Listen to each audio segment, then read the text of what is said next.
राजा हो। आज बढ़ गइल पीरा पिया सच कहतानी।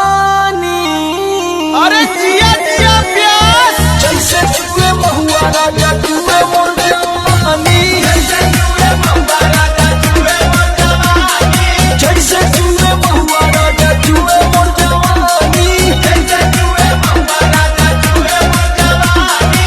चुए मोर जवानी राजा चुए मोर जवानी राजा चुए मोर जवानी। हाय रे गरमिया छोड़ाई देला पानी। हाय रे गरमिया छोड़ाई देला पानी। जैसे चुए महुआ राजा चुए मोर जवानी। जैसे चुए महुआ राजा चुए मोर जवानी। रौरा के तनिको फरके ना पड़ेला। Rahul Rocky.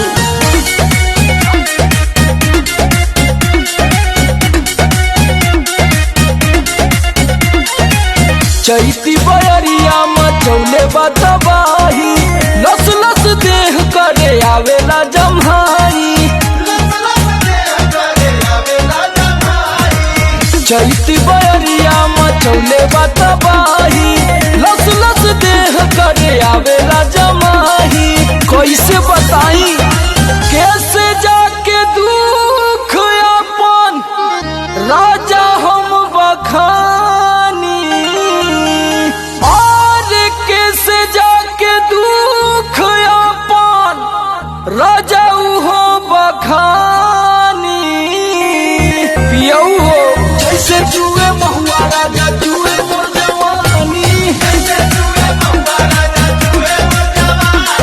जैसे चुए महुआ राजा चुए मोर जवानी। जैसे चुए महुआ राजा चुए मोर जवानी। चुए मोर जवानी राजा चुए मोर जवानी राजा चुए मोर जवानी। हाय रे गरमिया छोड़ाई देला पानी। हाय रे गरमिया छोड़ाई देला पानी। जैसे चुए महुआ राजा चुए मोर जवानी। जैसे चुए महुआ राजा चुए मोर जवानी। लागता कि सब लुटा जाइए राजा जी।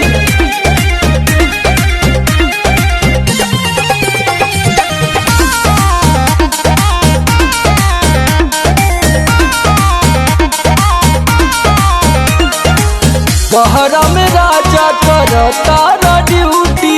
सगरों बिगड़ जाता हमरो नु ब्यूटी। सगरो बिगड़ जाता हमरो ब्यूटी। बहरा में राजा करता ड्यूटी।